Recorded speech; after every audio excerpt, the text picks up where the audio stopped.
Hello నమస్తే. నేను సుధా. మీరు చూస్తున్నారు సుధారాణి హోమ్ కుకింగ్. ఈరోజు నేను ఒక సొరకాయ తీసుకున్నాను. సొరకాయ ఫ్రై చేస్తున్నాను. పెద్దది రండి. సొరకాయ అంటే అంతా కూర చెయ్యను, ఫ్రై చెయ్యను.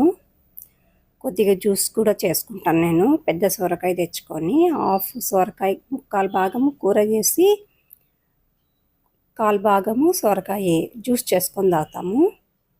చాలా బెనిఫిట్స్ ఉంటాయి సొరకాయలో. ఇప్పుడు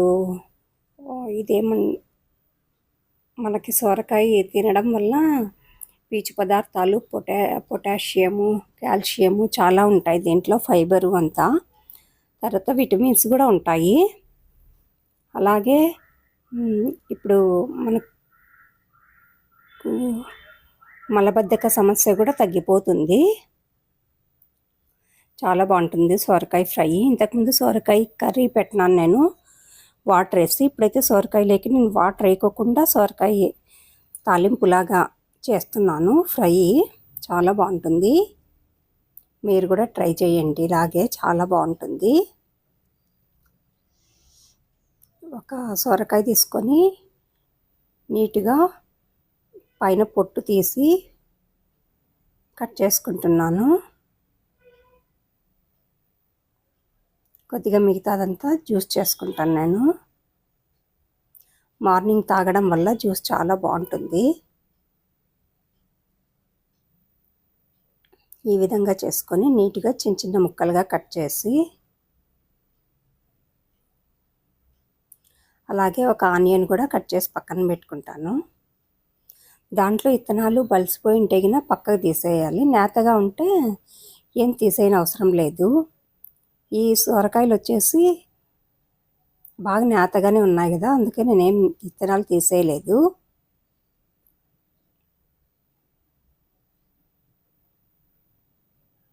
ఇప్పుడు స్టవ్ అంటించి ఒక గిన్నె పెట్టి కొద్దిగా ఆయిల్ వేసి, ఆయిల్ వేడెక్కిన తర్వాత ఒక ఇలాచీ వేస్తాను స్మెల్ కోసము. 4 లవంగాలు వేస్తున్నాను. తర్వాత అర అంగుళం చెక్క వేస్తున్నాను. కొద్దిగా జీలకర్ర వేసి బాగా చిటపట్లాడేంత వరకు వేయించినాను. తర్వాత ఆనియన్ కట్ చేసి పెట్టుకున్నాను కదా, అది వేసి కొద్దిగా పసుపు వేసి, 1 స్పూన్ పసుపు వేసి బాగా వేయించినాను. తర్వాత కరివేపాకు వేసి వేయించుతున్నాను. ఇప్పుడు కొద్దిగా అల్లం వెల్లుల్లి దంచి పెట్టుకున్నాను, అది వేస్తున్నాను. పచ్చివాసన పోయేంత వరకు వేగనివ్వాలి. తర్వాత 2 టమాటాలు వేసి బాగా కలుపుకోవాలి. తర్వాత కట్ చేసి పెట్టుకున్నాం కదా సొరకాయ ముక్కలు, అందులో వేసి బాగా కలపాలి. టమాటోను సొరకాయ బాగా కలుపుకోవాలి, ఉప్పు వేయకుండా. తర్వాత ఉప్పు వేస్తాను. ఇప్పుడు కొద్దిగా 1 స్పూను ఉప్పు వేసి చల్లేసి మూత పెట్టి బాగా ఉడికించుకోవాలి.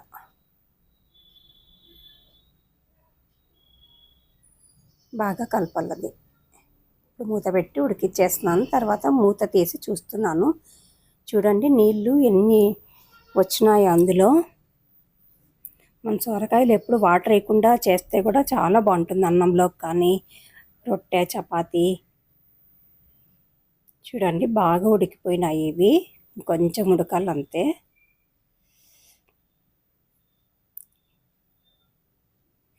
ఈ సొరకాయ తినడం వల్ల మనకు గ్యాస్ ట్రబుల్ కూడా తగ్గిపోతుంది. తగినంత కారం వేసుకోవాలి. మేమైతే అన్నంలోకి తింటాము, ప్లస్ రొట్టెలోకి తింటాం కదా, కొంచెం కారం ఎక్కువ వేసుకుంటాము. 3 స్పూన్లు వేస్తున్నాను. కొద్దిగా జీలకర్ర పొడి వేస్తున్నాను, కొద్దిగా ధనియాల పొడి, కొద్దిగా గరం మసాలా వేసి, ఆ 3 వేసి బాగా కలపాల. ఇప్పుడు బాగా కలపాలి. సొరకాయ ఎంత తింటే అంత బాగుంటుంది. చాలా బాగుంటాయి సొరకాయలు. ఇప్పుడు ఇంకా టేస్ట్ చూస్తున్నాను, కొంచెం ఉప్పు తక్కువ ఉంది అనిపించింది, అందుకే కొంచెం ఉప్పు వేసుకున్నాను. బాగా కలపాలి ఉప్పు వేసిన తర్వాత. ఇప్పుడు చూడండి దాంట్లో వాటర్ ఎంత వచ్చిందో. మనం అసలు ఒక్క డ్రాప్ కూడా వాటర్ వేయలేదు నేనైతే.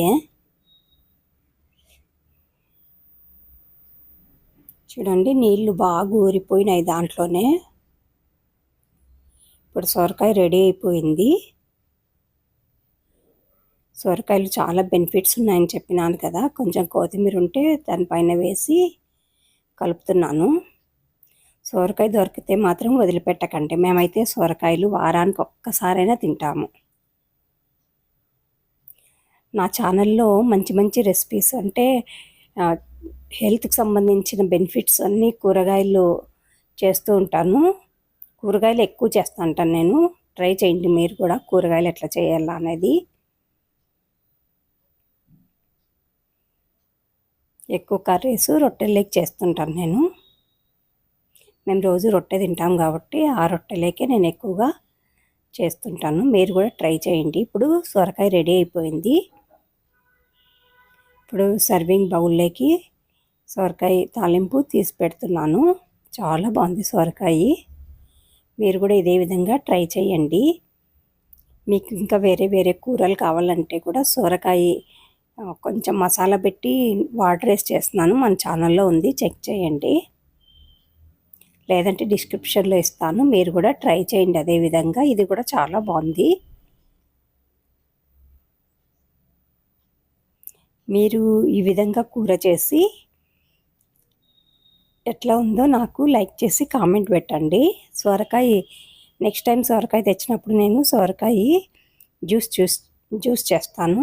ఆ రోజు వీడియో చేసి పెడతాను. అంతేనండి ఇవాల్టి వీడియో.